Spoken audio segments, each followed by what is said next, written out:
I'm coming at you from my car because I'm talking about how to have a comfortable drive home after plastic surgery, and I figured this was an appropriate place.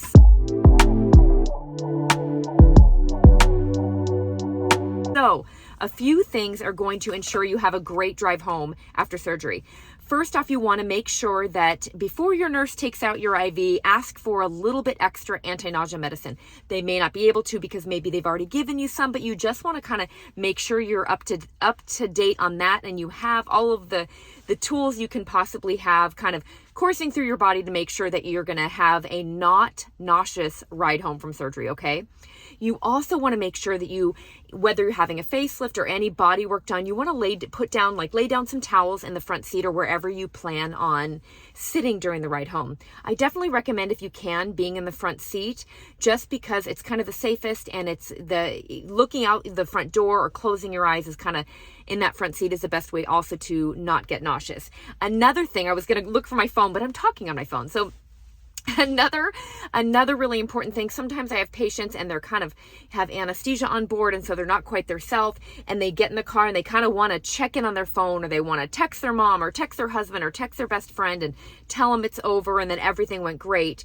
I would, if you're going to do that, do it before the car starts moving. You don't want to be looking down and scrolling on your phone while you're driving. That definitely will set you up to be nauseous. So you want to just put your phone down, just kind of relax and close your eyes or look out the front window. You also, I see a lot of people online recommending you use one of those airline pillows. I definitely think they're great, especially if you're having work done below the neck. I think those airline pillows can be great for the car and for once you're back home in your hotel room or your home. They just kind of stabilize your neck and they help you get cozy. However, I really want to make sure, if you're having any type of work done above the neck, that you check with your surgeon or their patient care coordinator or your surgeon's nurse and get the okay to use one of those after surgery.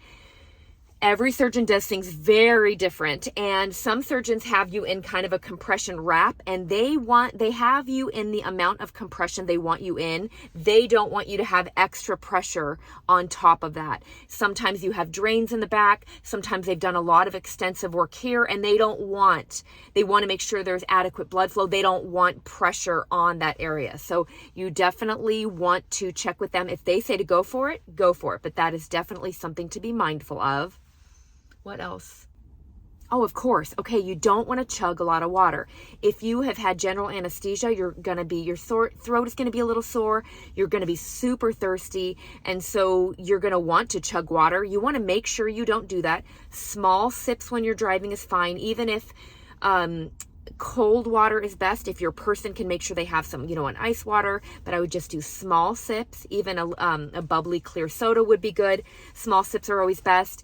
And, you're not, like I said, you're going to be under the effects of anesthesia or have pain medicine on board. So you want to tell whoever's driving you ahead of time, don't let you just chug a bunch of water, because that will definitely set you up for nauseousness. So I think that's it. I hope some of these tips helped. Have a great recovery, a great drive home, and I hope you love your result. Thanks for watching.